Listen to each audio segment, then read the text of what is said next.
Okay, I'm building a bandsaw based off of Matthias Wandell's bandsaw that he showed on YouTube. He has some videos on YouTube. He also sells plans for his. I decided just to make my own plan and do it as simple as I could. I used 1x4s and just stacked them in different layers, glued them all together, lots of glue, and my little nail gun there.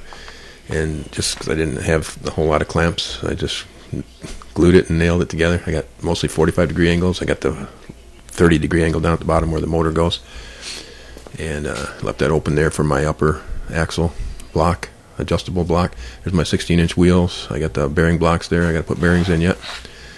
And I think I used 5/8 ID bearings, so I have a 5/8 shaft. And that's kind of how it's going to look when it's done, something like that. I got another layer to put on. I'm only on layer 6. I got the 7th layer to glue on yet and nail. And they'll go straight across the diagonal boards there. Here's a picture of the, that's the first board of the 7th layer. Here's a picture of the layers. I got 1, 2, 3, 4 there, and then 5 would be the same as 3, and then 6 would be the same as 2, and 7 would be the same as 1. So they're all opposite directions. And there's my lower blade guides. There's my door that I threw together real quick. And here's one of my finished wheels. It still needs the rubber inner tube put on there, which I got all these ideas from Matthias Wandell. There's a 12-inch bicycle inner tube stretched over a 16-inch wheel. It's a real tight stretch, but it fits nice. Fits really nice. And I did all the balancing and everything just based off of what he showed. And I'm just going to throw some quick polyurethane on there just to protect everything from the dampness. And I'm going to put some on my upper axle block too. That's adjustable. It's got hardwood glued on either side of a 4x4 pine post. And then just put a brace on the bottom so it's not so tippy, something to hold it up straight when I stand it up. That's a brace for the table to bolt onto. I'm going to just bolt my table on straight because I don't care about tilting. I don't care about angles. I have other ways of doing angles, and I just want to be able to resaw straight boards.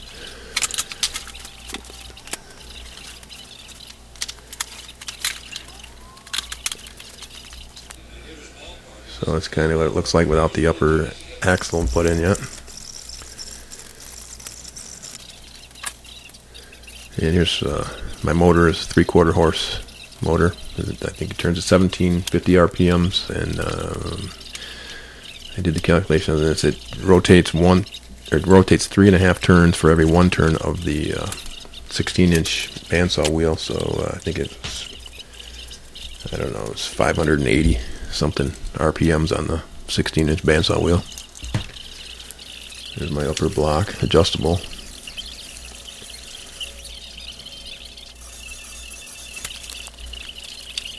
And then my upper blade guide. Same ideas from Matthias Wandell's.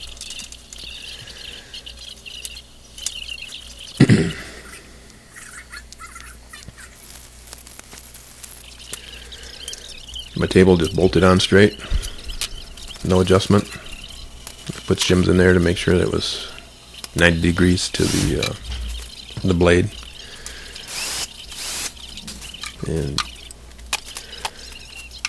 just slap it on a piano hinge on the outside of the door. I don't really care about having it hidden. It's easier to get at the screws and everything this way. They're all going to be sticking through, so I didn't want them sticking out the other side. And that's pretty much it. I still need to get the blade on there and then eventually make a box for underneath it to raise it up off the floor.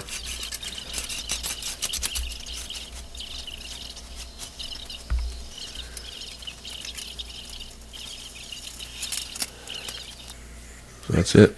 It's pretty much finished up there.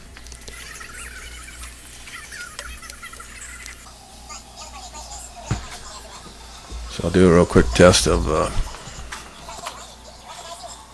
got a few pieces of wood.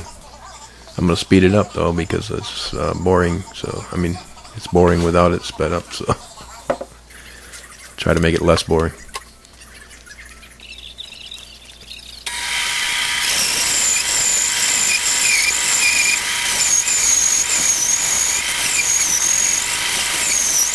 is my first cut through a piece of oak. I still need to make a blade guide for the upper part of that blade guide. From where the blade guides are up, there's a exposed portion of the blade there.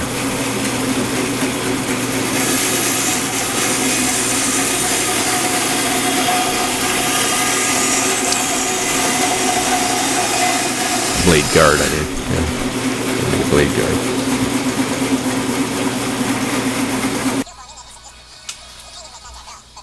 It's a big piece of maple here.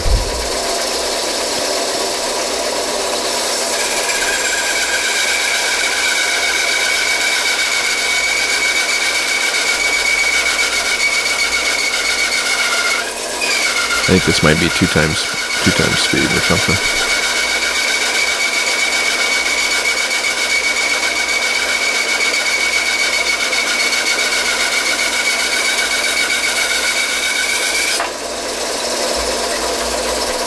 You can hear the blade making noise because I didn't get it on video, but I tried making a cut a little too fast. I jammed it into the blade, and the blade got bent. I screwed it up, and so I tried to straighten it out the best I could, but now the blade makes quite a bit of noise. So it was the cheapest blade I could buy to test this thing out, so it wasn't a good blade to start with. I'll just check everything real quick and make another cut. Make sure nothing's falling apart here. See where all my sawdust is going and stuff. I tried to use the same idea from Matthias Wandel. I have a collection box down below. I will eventually make a box or drawer that I can pull out of there.